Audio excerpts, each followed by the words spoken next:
Jim Clark was very important to me as an iconic figure when I was growing up. And to be able to have a celebration like this at the Royal Automobile Club makes very good sense on many fronts, not least on a personal front, because he was so important to me. I mean, we've had very many, we've actually had a lot of very successful racing drivers, but nobody quite like Jim Clark. The charm of the amateur sportsman, who was just so good at what he did, he was outstanding. And I think he didn't actually realize he was as good as he was until later on in his career. And it's certainly true that an important day was a day that he actually performed in the same car as one of his heroes and realized he was actually faster. He was well known for being very, very careful with the car or kind to the car. And I think that ability to really go quickly from standing start, get ahead of the field and then drive so smoothly, I mean, that's the word that you think is associated most often with Jim Clark, smoothness.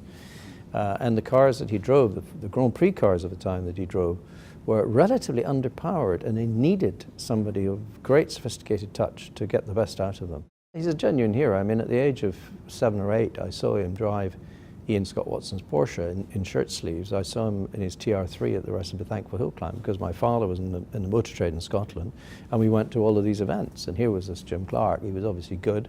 We didn't know how good he was. He then became extremely successful.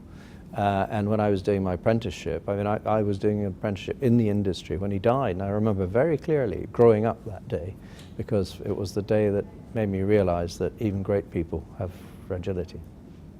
For me, he was a fantastic friend, a fellow Scot, obviously, where I was the wee boy and he was the professor. I learned more from Jim Clark to do with my motor racing than anybody else, maybe many times over.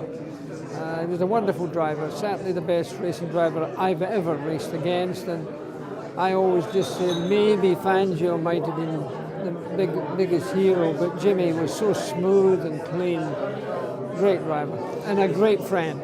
I think I learned everything that was good about driving a car from Jim Clark, learning to be smooth, learning not to overdrive, learning to mind manage, learning to behave myself on the track, because that's how Jimmy did it. And if Jimmy did it that way, I would try to do it that way. We had some great races together, particularly in Formula 2. The Lotus, Colin Chapman built faster cars than anybody else, but they were very fragile. Jimmy won as many races as he did because he was so gentle with the car, whereas lots of other drivers drove those cars, they broke down and many times lost their lives because the cars could not stand abuse. Jimmy didn't give them abuse. So I learned a lot from that. You know, to finish first you must finish.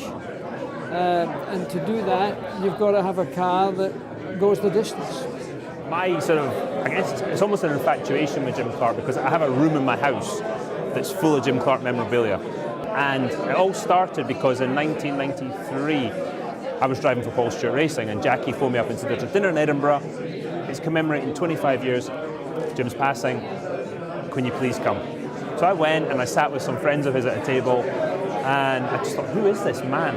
I obviously was very aware of Jim Clark, but the more I heard about him, the more fascinated I became, the more I sort of read about him, asked people questions about him, and it just kind of developed from there. So yeah, I think the thing that made him not just exceptional, but incredibly exceptional, is that he could win in one weekend a Formula 1 race, a saloon car race, a sports car race, and you know, all these massively different cars, and he would go out and literally one day at Oulton Park or something, he'd go out and win them all.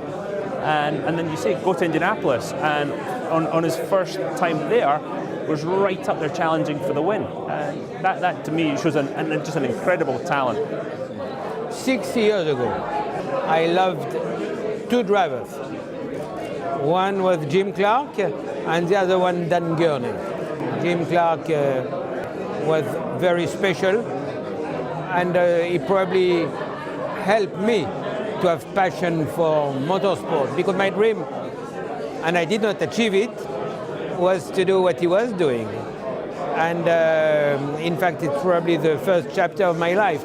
And in my FIA offices in Paris and in Geneva, I have 6, 7 photos on my wall. Each photo does represent a chapter in my life. And the first one is Jim Clark. He had the gene, the talent, which was something special. So he was blessed with that. And I'm sure that driving for Lotus, it was a good package.